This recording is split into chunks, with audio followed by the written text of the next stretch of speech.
पाकिस्तान की इमरान सरकार भारत को चोट पहुंचाने की साजिश रच रही है। जिस तरह इमरान खान के इशारे पर जम्मू एयरफोर्स स्टेशन पर हमला हुआ, ठीक उसी तरह अब आईएसआई नए हमले को अंजाम देने की कोशिश कर सकती है। ऐसा हम इसलिए कह रहे हैं क्योंकि पाकिस्तान के सेना प्रमुख कमर जावेद बाजवा तुर्की से आसमानी शैतान यानी किलर ड्रोन खरीदने के लिए एड़ी चोटी का जोर लगा रहे हैं। लेकिन सवाल यह है कि तुर्की के इस किलर ड्रोन में ऐसी क्या खास बात है कि पाकिस्तान की सरकार जल्द से जल्द इसे खरीदना चाहती है।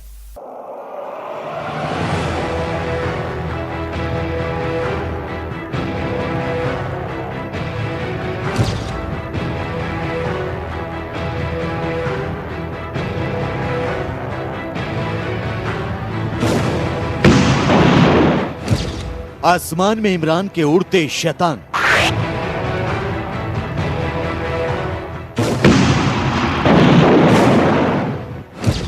इमरान ने तुर्की से मांगे killer drone.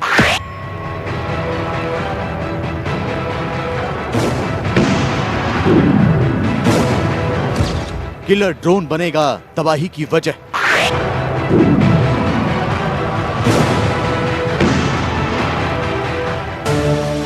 Jammu technical air force station पर 27 जून को हुए ड्रोन हमले के बाद साबित हो गया कि पाकिस्तान अब भारत के खिलाफ परंपरागत और छद्म युद्ध को नया स्वरूप देने की कोशिश कर रहा है। ये साबित हो गया कि पाकिस्तान अब अत्याधुनिक तकनीक के सहारे भारतीय सुरक्षा बल और उनके ठिकानों पर हमले करने का षड्यंत्र रच रहा है। 27 जून को पाकिस्तान की ड्रोन चाल का भंडाफोड़ हो गया।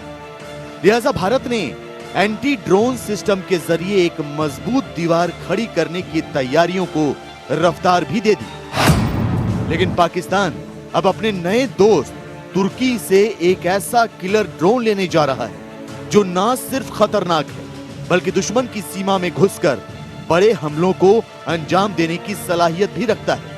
यकीन नहीं आता तो ये 6 तस्वीरें देखिए। किलर ड्रोन सटीक निशाना साधते हुए सेना पर हमले कर रहा है, सैनिकों को मौत के घाट उतार रहा है। किलर ड्रोन बख्तरबंद गाड़ियों और सेना के ट्रकों को आग के गोले में तब्दील कर रहा है। किलर ड्रोन सेना के बंकरों को जमींदोज कर रहा है। किलर ड्रोन सैन्य अड्डों को तबाह कर रहा है। आसमान से किलर ड्रोन टैंक पर गोले बरसा रहा है और तो और आर्टिलरी रेजिमेंट को भी निशाना बना रहा है। आसमान से आफत बरसाने वाले इन किलर ड्रोन को पाकिस्तान की सेना किसी भी कीमत पर हासिल करना चाहती है। पाकिस्तान की सेना तुर्की से इन किलर ड्रोन का जितनी जल्दी हो सके सौदा करना चाहती है। इसके लिए पाकिस्तान लगातार तुर्की पर दबाव भी बना रहा है। पाकिस्तान इन किलर ड्रोन के दम पर भारत के रक्षा प्रतिष्ठानों को निशाना बनाना चाहता है। दरअसल तुर्की के पास बेरख्तार TB2 नाम के एक किलर ड्रोन है। तुर्की ने बेरख्तार TB2 किलर ड्रोन को पूरी तरह स्वदेशी तकनीक से बनाया है। तुर्की की सेना के पास करीब 90 बेरख्तार TB2 ड्रोन हैं। तुर्की ने इन किलर ड्रोन का इस्तेमाल सीरिया में कुर्द सेना के खिलाफ किया था। सीरिया में बेरख्तार TB2 ड्रोन के हमलों में करीब 500 लोग मारे गए थे। यही नहीं, आर्मेनिया और अजरबैजान के बीच हुई जंग में भी तुर्की ने इन किलर ड्रोन का इस्तेमाल किया था। अजरबैजान ने इन किलर ड्रोन की मदद से आर्मेनिया को भारी नुकसान पहुंचाया था। पाकिस्तान इसे तुर्की के थ्रू लेना चाह रहा है, जो अपने आप में एक बहुत ही अच्छी डेवलपमेंट नहीं है, क्योंकि जिस तरीके का ट्रैक रिकॉर्ड पाकिस्तान का ड्रोन्स में रहा है, जिस तरीके का ड्रोन यूज़ वो टेररिज्म रिलेटेड एक्टिविटीज़ में कर रहे हैं, तो ये शायद टेररिज्म को एक नए लेवल पर ले जाया जा सकता है। क्योंकि जहाँ तक पाकिस्तान की ड्रोन कैपेबिलिटी है, वो कैपेबिलिटी अपने आप में उस दर्जे की नहीं है जिस दर्जे पर इस समय Hindustan drone and entry drone technology में जिस तरह की महारत हासिल कर चुका है। तुर्की के सेना प्रमुख पाकिस्तान दौरे पर आए तो पाकिस्तान ने उन्हें निशाने इम्तियाज से सम्मानित किया। तुर्की के सेना प्रमुख से जनरल कमर जावेद बाजवा ने मुलाकात भी की। तो इस मुलाकात में ही नापाक फौज के जनरल बाजवा ने फौरन तुर्की के सेना प्रमुख के सामने किलर ड्रोन की डिमांड रख दी। हालांकि अभी तक तुर्की ने इस बाबत कोई फैसला नहीं किया है। तुर्की ने पाकिस्तान को किसी भी तरह का आश्वासन नहीं दिया है कि वो उसे ये किलर ड्रोन मुहैया कराएगा, लेकिन अंदर की बात यह है कि पाकिस्तान और तुर्की के बीच ये सौदा हो सकता है। दरअसल तुर्की के पास बेरख्तार TB2 जैसे खतरनाक ड्रोन हैं, तो पाकिस्तान के पास चीन की मिसाइलें और लड़ाकू विमान। पाकिस्तान को किलर ड्रोन की दरकार है, तो तुर्की को मिसाइलों और लड़ाकू विमानों की। ऐसे में बहुत मुमकिन है कि दोनों देशों के बीच सौदा हो जाए और तुर्की पाकिस्तान को बेरख्तार TB2 ड्रोन देने को राजी हो जाए। उससे रिलेटेड उसके पास F-16 है, इसी तरह और एयरक्राफ्ट हैं जो परमाणु तकनीकी बॉम्ब्स को किसी भी तरह से कहीं पर भी गिरा सकते हैं। ये सब चीज़ें वो हैं जिसकी टर्की को हमेशा ज़रूरत है। टर्की हमेशा लुकआउट में रहेगा कि पाकिस्तान की ये न्यूक्लियर कैपेबिलिटी, ये न्यूक्लियर एबिलिटी वो एक्सप्लॉइट कर पाए, एक्सचेंज कर पाए, डिपेंड कर पाए, जिस वजह से वो ज़रूरी है कि TB2 जो उसका ड्रोन है, जिसको जो बहुत ही घातक ड्रोन माना जा रहा है वर्ल्ड में, वो इसको देकर पाकिस्तान के साथ जुड़े। अगर तुर्की से पाकिस्तान बेरख्तार TB2 किलर ड्रोन हासिल कर लेता है तो ये भारत के लिए मुसीबत का सबब बन सकता है। LOC के साथ सीमा से सटे इलाकों और रक्षा प्रतिष्ठानों पर हमलों का खतरा भी बढ़ सकता है, क्योंकि तुर्की का किलर ड्रोन बहुत घातक माना जाता है।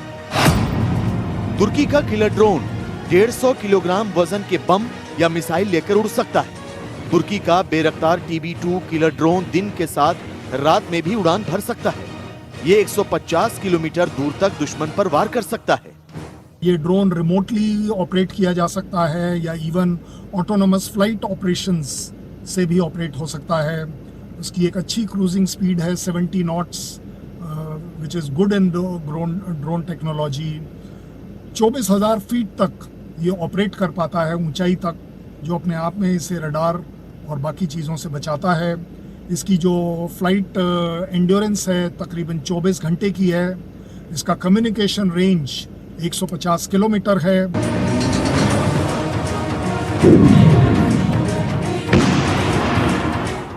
तुर्की और पाकिस्तान का नापाक गठजोड़ खतरे की घंटी है। तुर्की से पाकिस्तान की किलर ड्रोन लेने की कोशिश अलार्म से कम नहीं। हालांकि जम्मू एयरबेस पर हुए ड्रोन हमले के बाद भारतीय वायुसेना सतर्क हो गई है। वायुसेना ने 10 एंटी ड्रोन सिस्टम लेने की प्रक्रिया तेज कर दी है। इन एंटी ड्रोन सिस्टम में दुश्मन के ड्रोन का पता लगाने, उन्हें ट्रैक करने, उनकी पहचान करने और फिर उन ड्रोन को बेअसर करने की काबिलियत होगी। मतलब ये कि पाकिस्तान की आसमानी साजिश नाकाम हो जाएगी। और अब बात चीन की, जो भारत के इर्द गिर्द हवाई किला तैयार कर रहा है। सैटेलाइट तस्वीर से पता चला है कि चीन ने लद्दाख, उत्तराखंड, भूटान और अरुणाचल सीमा के करीब नए सैन्य हवाई अड्डे तैयार किए हैं। चीन ने इन इलाकों में निर्माण कार्यों को तेज करने के साथ साथ अपने एयर डिफेंस सिस्टम को मजबूत करने की कवायद तेज कर दी है। जानकारों की माने तो सीमा के करीब चीन ये तमाम तैयारियां भारत की वायु शक्ति को देखते हुए कर रहा है, लेकिन ड्रैगन को यह मालूम ही नहीं है कि भारत ने उसके हवाई किले में सेंध लगाने की तैयारी कर रखी है।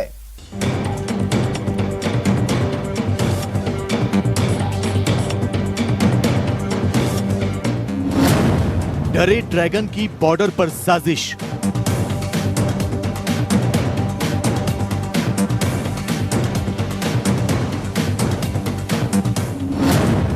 चीन ने बनाए 35 हवाई किले।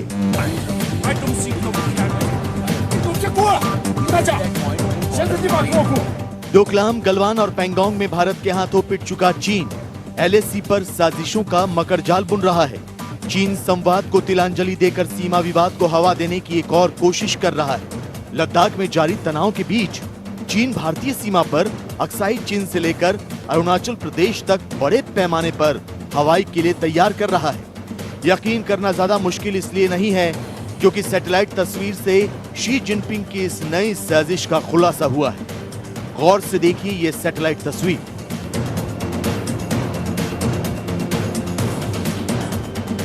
ओपन सोर्स इंटेलिजेंस एनालिस्ट डेट्रेस्फा की ओर से जारी की गई इस सैटेलाइट तस्वीर में साफ नजर आ रहा है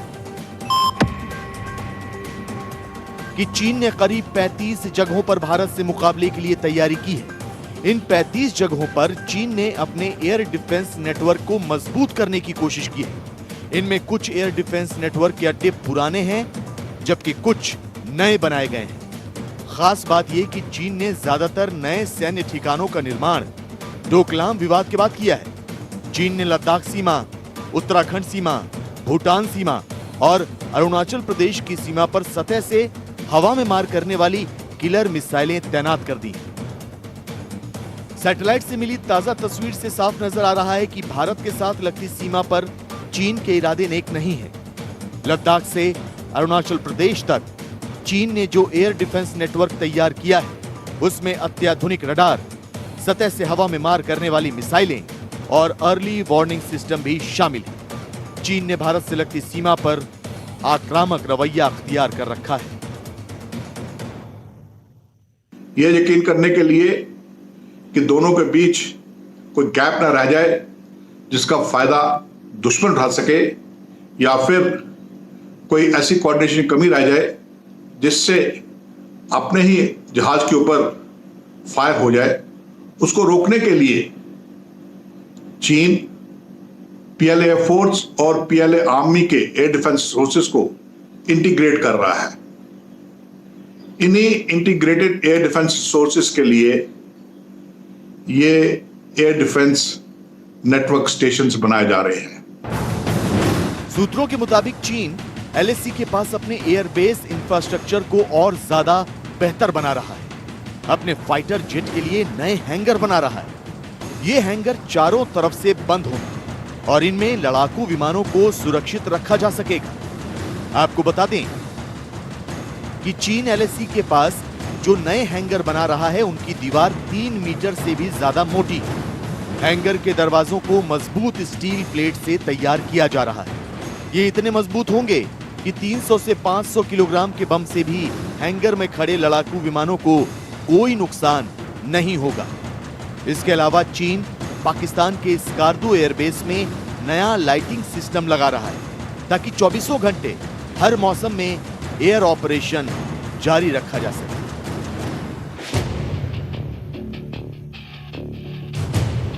चीन लगातार भारत को उकसाने की कोशिश कर रहा है। सीमा पर गतिरोध बढ़ाकर जंग की ज्वाला भड़काना चाहता है।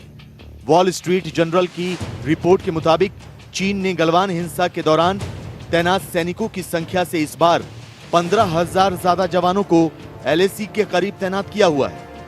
भारतीय खुफिया और सैन्य अधिकारियों के मुताबिक चीन की पीपल्स लिबरेशन आर्मी ने पिछले कुछ महीनों में धीरे धीरे अपनी सेना की उपस्थिति को बढ़ाकर 50,000 से ज्यादा कर दिया है। और यहां रुकेंगे एक छोटे से ब्रेक के लिए, कहीं जाइएगा नहीं, जल्द हाजिर हो रहे हैं।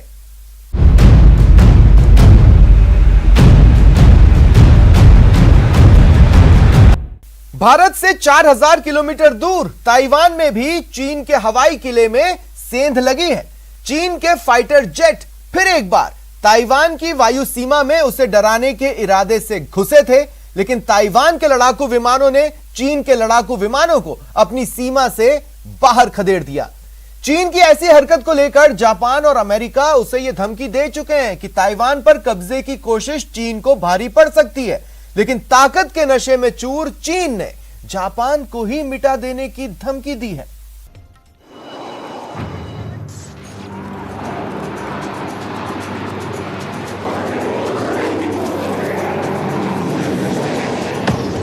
चीन ने ताइवान को दी गीदड़ भभकी।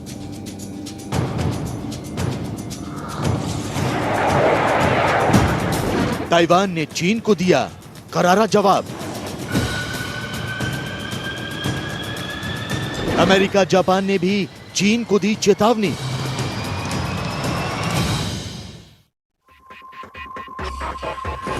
समंदर में मंडराए जंग के बादल।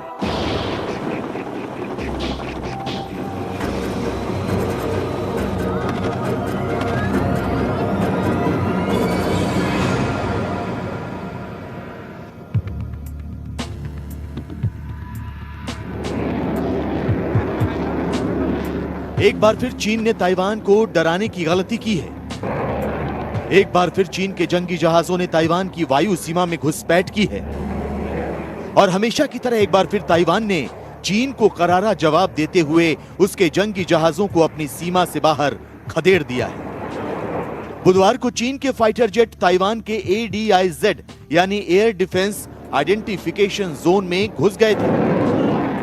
ताइवान के रक्षा मंत्रालय के मुताबिक चीन की वायुसेना के Shaanxi Y-8 electronic warfare plane Taiwan की दक्षिण पश्चिम सीमा से उसके एयर डिफेंस आइडेंटिफिकेशन जोन में घुसे थे। यानी चीन ने एक बार फिर ताइवान की वायु सीमा में घुसकर अंतर्राष्ट्रीय नियमों का उल्लंघन किया। चीन की इस घुसपैठ पर ताइवान ने पहले चीनी लड़ाकू जहाजों को रेडियो वार्निंग दी और इसके साथ ही अपनी वायुसेना के जंगी जहाजों को चीनी जेट्स को खदेड़ने के लिए भेजा। दरअसल चीन के लड़ाकू विमानों को ताइवान के एयर डिफेंस मिसाइल सिस्टम ने ट्रैक किया था। ताइवान के मुताबिक ताइवान की वायु सीमा में चीन के जंगी जहाज जुलाई महीने में अब तक 4 बार घुसपैठ कर चुके हैं। इससे पहले चीन के लड़ाकू विमान 2, 3 और 4 जुलाई को भी ताइवान की वायु सीमा का उल्लंघन कर चुके हैं। ताइवान के मुताबिक इन विमानों ने काफी कम गति में उड़ान भरी थी। इसके लिए चीन धीमी गति से उड़ने वाले अपने टर्बोप्रॉप विमानों का इस्तेमाल कर रहा है। दरअसल सितंबर 2020 से चीन अपनी ग्रे जोन नीति के तहत ताइवान के एयर डिफेंस आइडेंटिफिकेशन जोन में लगातार अपने लड़ाकू विमान भेज रहा है। ये जोन ताइवान के दक्षिण पश्चिम इलाके में है।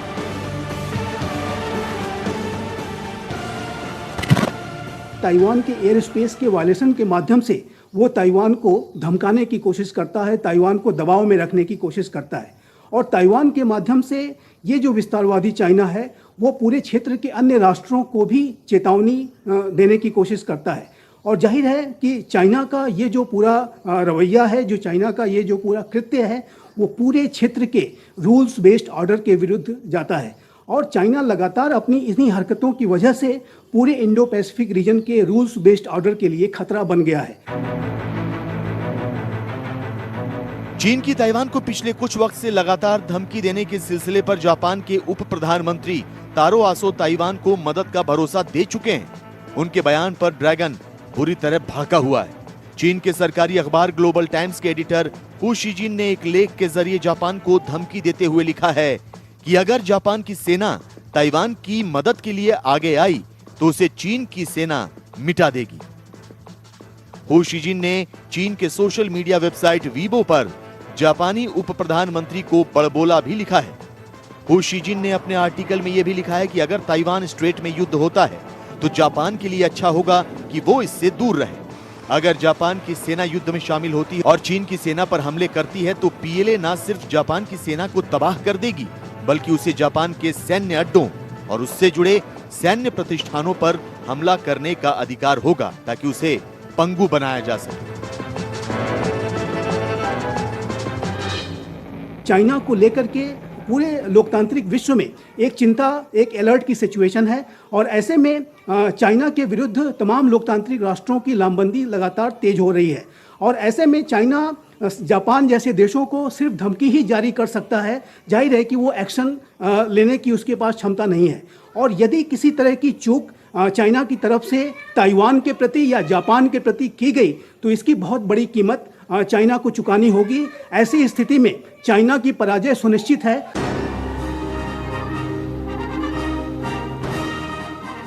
जापान ही नहीं बल्कि अमेरिका ने भी चीन को ताइवान पर हमला करने की जुर्रत ना करने की चेतावनी दी है। अमेरिका के हिंद प्रशांत महासागर के मामलों के कोऑर्डिनेटर कर्ट कैम्पबेल ने साफ और सीधे लफ्जों में कह दिया है कि अगर चीन ताइवान पर हमला करने की गलती करता है तो ये उसके अस्तित्व के लिए खतरनाक होगा। यानी जंग के सूरत-ए-हाल में चीन को जापान और ताइवान के अलावा अमेरिकी सेना का भी सामना करना पड़ेगा। रक्षा विशेषज्ञों का मानना है कि चीन एक साथ दुनिया की 2 ताकतवर सेनाओं से जंग लड़ने की गलती नहीं करेगा और फिर भी चीन ने जंग लड़ने की जुर्रत की तो ये उसकी सबसे बड़ी गलती साबित होगी।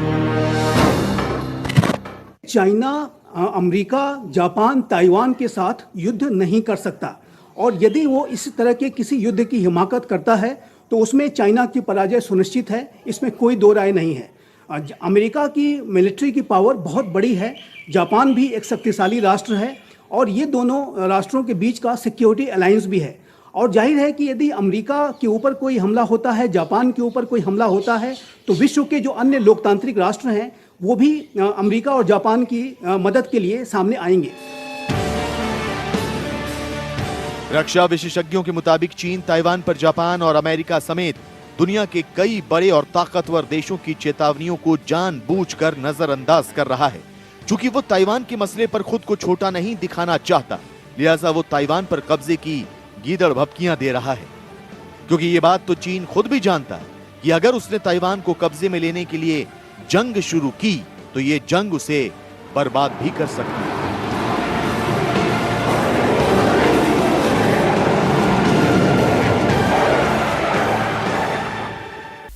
फिलहाल इतना ही, दीजिए पूरी टीम को इजाजत। नमस्कार।